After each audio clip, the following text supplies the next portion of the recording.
force required to move a wooden block.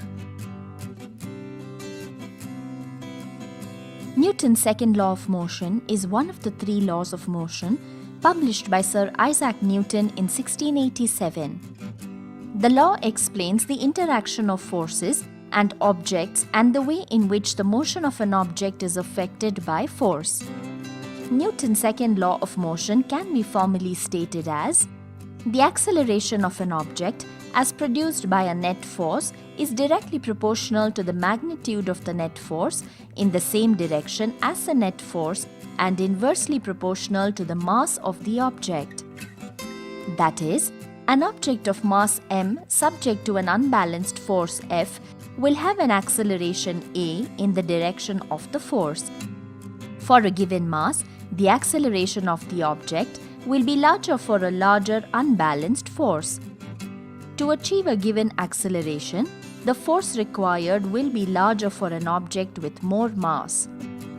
This is represented mathematically in the formula force equals mass time acceleration, which is F is equal to ma. Some of the daily life situations that illustrate the second law are kicking a ball and up and down movement of an elevator in a building. Newton's second law, F is equal to ma, enables us to calculate the force F, which is required to accelerate an object of mass m with an acceleration a. Materials required: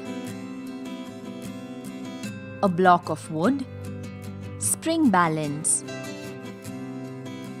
Procedure: first, arrange a block of wood and a spring balance on a table. Take the spring balance and note the least count of the spring balance. For 5 divisions, it is 0.25 n. That means for one division, it is 0.25 divided by 5, which is 0.05 n.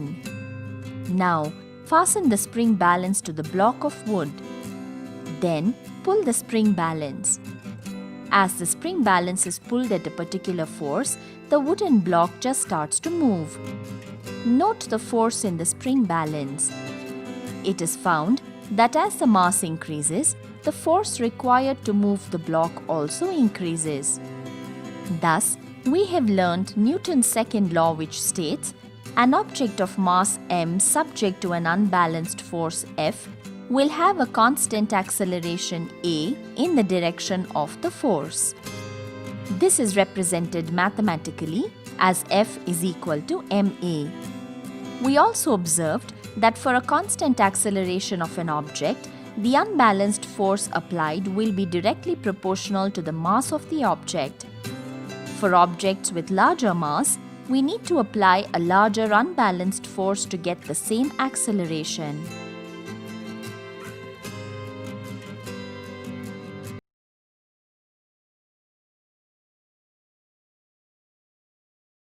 To establish a relationship between weights of a rectangular wooden block lying on a horizontal table and the minimum force required to just move it using a spring balance.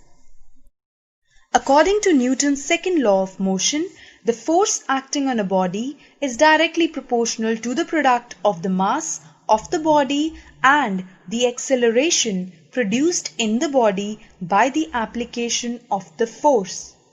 The acceleration takes place in the direction in which the force acts. Madam, why are we using Newton's second law of motion?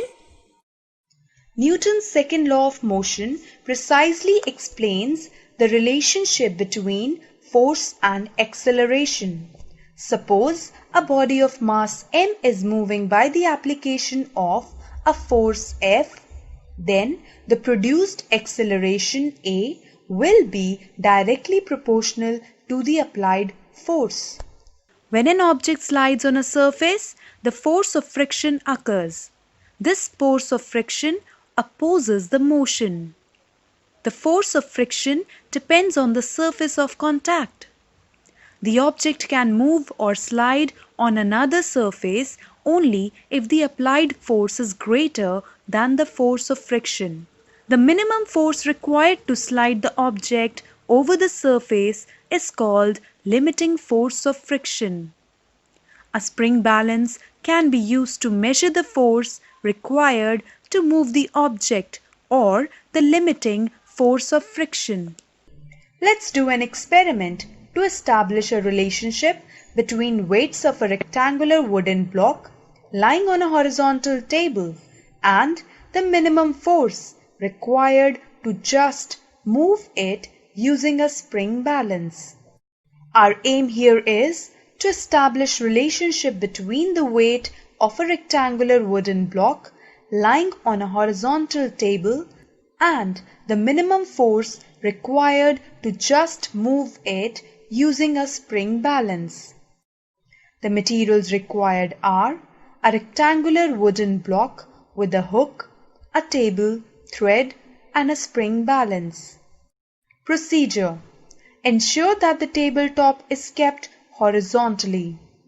Find the least count and range of the given spring balance. Also, ensure that the pointer of the spring balance is at 0 mark. Measure the mass of the given wooden block. Place the wooden block on the horizontal tabletop. Tie one end of the thread to the wooden block and its other end to the hook of the spring balance. Ensure that the length of the thread should be such that the spring balance could be held at one end of the tabletop, while the wooden block is kept near the other end of the horizontal tabletop. Hold the thread and the spring balance horizontally while the force is applied on the wooden block. Gently start pulling the spring balance while keeping the whole assembly horizontal. Does the wooden block start moving? No, it means that the force of friction between the wooden block and the tabletop is greater than the applied force. Gradually increase the force till the wooden block begins to move on the horizontal tabletop. Observe that the spring balance shows a larger value just before the wooden block begins to move. The maximum reading of the spring balance gives the value of limiting force of friction. Note down the maximum reading of the spring balance. Repeat steps 6 to 11 with blocks of different weights and record the variations in the observations.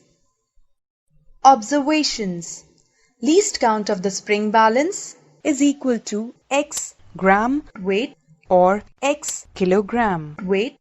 Range of the spring balance is equal to x gram weight to y gram weight. Acceleration due to gravity at the place g is equal to x meter per second square. Mass of wooden block m is equal to x kilogram. Weight of the wooden block w is equal to mg is equal to x kilogram meter per second square or x Newton.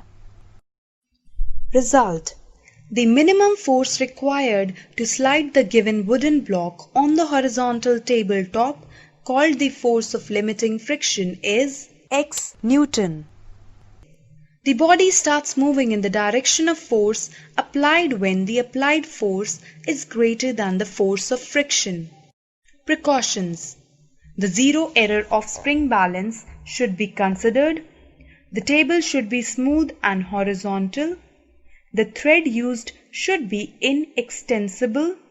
Thank you, ma'am, for this knowledgeable experiment.